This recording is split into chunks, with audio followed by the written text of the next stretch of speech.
Hey guys, welcome back to my channel. There's really no way of getting around saying this, but we are at the dawn of a new era for a lot of us, and that is dealing with the coronavirus.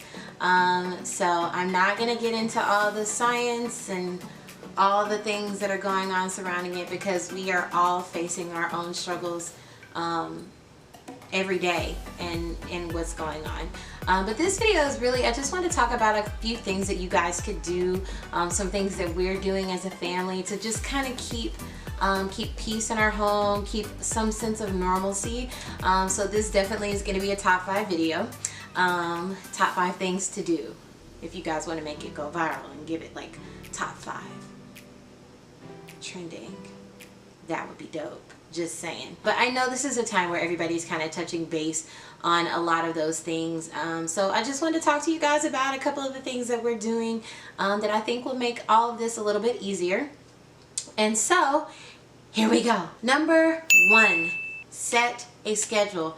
I am kind of a stickler. Like, I'm probably the only one in our household that's like, everything needs to be done by this time. I'm kind of a Nazi when it comes to that. But we did a few days of where we just did nothing, like everybody just kind of flew by the seat of their pants, and it did not go well. So one of the things that we made sure we started today was just setting a schedule for our household, setting a schedule for Daniel, where he was able to, know what was coming up, know how much time he had left to complete an activity, and it went so much better than it did last week.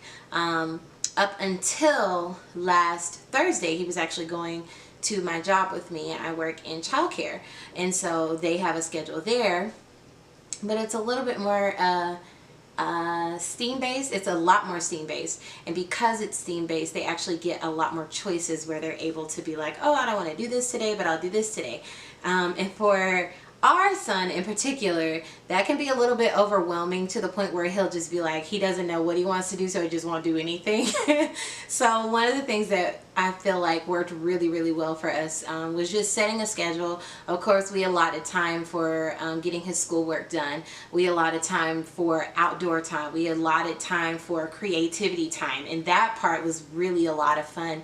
And just seeing kind of how his mind works and different things like that, being able to see what interests him, what doesn't interest him, that kind of thing. So it was really fun. So that's going to be my number 1, is set a schedule. Number 2 is actually going to be keep it fun. We actually found a spirit week. We were going to do a spirit week at my job actually on this week, and because of the situation we weren't able to do that.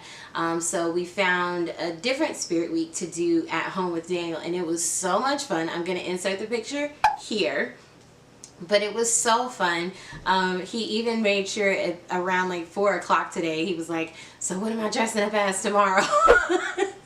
And that was really fun. So even though he's out of school, it just gives him that sense of normalcy where he's able to say, I know what's going on day to day, and he's not freaked out. Like, he knows what's happening in the world around us, but it keeps everything just kind of chill.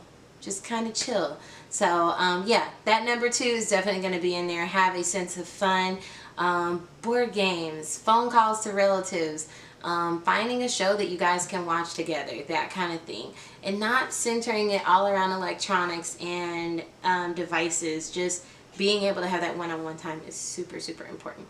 Number 3, one of the things that we do in our household is we always have dinner together. Period. I'm gonna always suggest that as an item to do, because I think it just brings that connection there. And because everybody's like, oh, well, we're already in the house together, it's different because it forces conversation, it forces proximity, as opposed to just everybody being in their own separate corners. And we have that happen, in our household too. It's only 3 of us, but I'll look up and C will be working, and Daniel's in his room, and I'm in the living room, and everybody's just broken off into pieces. But one of the things that we've been doing is just to be sure to have that quality time together, just to be able to sit down and have that family, that sense of family. So yeah, I think that's super important for number 3. Number 4. So number 4, I'm going to say, is build a skill. Of course, you guys, Pinterest is always the go-to. It is always the go-to. But just finding something new that you don't normally do is always a blast. It's always, you know, even if it's something that you're terrible at, it ends up being something that can just be fun and goofy and nice to have. Daniel's outside time today. Of course, you know, we still have the social distancing. So just being careful, because a lot of the kids that live in our neighborhood were out as well. So we were just trying to make sure, you know, we kind of kept our distance. But he wanted to ride scooters, and he actually happens to have two, and I was like, well, I'll ride scooters with you. So we rode scooters around the block. We found a new route to take. Tomorrow we're gonna do it again, but we've got a destination of where we're going, and he's so excited. But it was so fun, and y'all, I was so sore. My legs were tore up, but it was a ball, and it was so fun just to be able to have that one-on-one time with him. Of course, I'm exhausted, but it was really fun to have. So a new skill, like finding a new recipe that you always wanted to make. Like, ladies, this is the time. So nobody has anything to say at Thanksgiving about making sure you be the one to bring the rolls. I've never had that happen to me. I'm sure that my family would prefer to me only bringing the rolls because I don't like to be in the kitchen for long periods of time. But I do cook every day, so please don't let all the tomboyishness fool you. But my mom actually operates from a we cook as a family standpoint, so this would be that time for me to, like, you know, step up my game, be like, okay, so this year's the year that I'm gonna be asked to make X, Y, and Z, and I'm gonna break it down. So just finding that new thing that you want to try, that one thing that you never have time to do, make sure you do that. And number 5. Nope. That looked like 10 because I did it with both hands. Number 5. Excellent. That's better. That felt better. Number 5 is going to be have time to give yourself some free time. Give yourself a moment of meditation. I happen to be we have a Christian What? we are a Christian home, so having that time to prayer, having that time of devotion. One of my homegirls actually got me a devotional book for my birthday. Shout out to Antoinette. And I keep it by my bed so that in the morning when I get up, I'm ready to read that page and, you know, get my mind set. I have a Bible app on my phone that gives you reading plans that you're able to complete.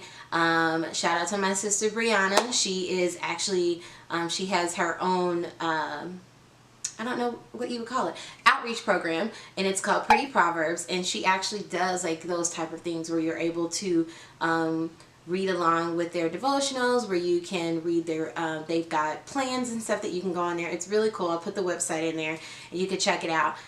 We've got a nice little patio out here. I've downloaded a couple of books. Some of the apps have actually been giving away free books for people during this time of just having that time to decompress, to not necessarily think, but, you know, just to have that moment where you're at peace, you know, just to have that.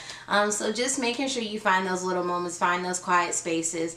That's really important during these times, and just to be, you know, it resets you, get you back on focus, get you back on track. Yeah, and just have that time. So I just want to come up here briefly. This is not going to be a long video at all. I'm actually completely done. That's my top 5. But I just wanted to make sure that I took this moment to encourage some people. This is a really hard thing. I was actually fine up until I found out that there was a case in my hometown. Not, you know I can't protect my parents from a virus, but I just wanted to be there, and it was alarming to know that it's everywhere, and like literally the only thing that people can do to stop it is to be aware. And you can't always trust that. You know, I know that's a scary thing to say. It can be, you know, perceived as brash, but it's true. It's kind of like watching a kid fall over and over again trying to do the same thing. You're like, it's one of those things, you know, they tell you the simple thing is to make sure that you're washing your hands, to make sure that you're avoiding large crowds, that if you're sick, you go get checked out. Those are basic principles, and it's crazy to know that those little bitty things turned into this huge epidemic. So I don't want to get into that. I keep saying I don't want to get into that, and then I keep talking about it, but you know, the reality is that's where we are right now. That's what we live in. And it's a little cray cray. But those are my top 5 things, you guys. Just remember to be mindful, be prayerful, whatever you believe in, you know, make sure that you're reaching out to others, that we are checking in on our elderly neighbors and friends, family members.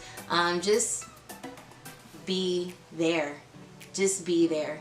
You know, sometimes that's all you can do, and right now that really is all we can do, because we can't gather, okay? That's the reality. So thank you guys so much for watching. I really hope that you like this video. I know it's kind of short. Next week it will probably be longer. We'll see. We'll see. I don't know. We'll see. But thank you guys so much for watching. Make sure you hit that bell so you're notified when I post again. And if you haven't subscribed, please subscribe. Please, please, please, please. Pretty please. With sugar on top. See? These are my please hands. Thank you guys so much for watching, and we'll see you back next week. Bye.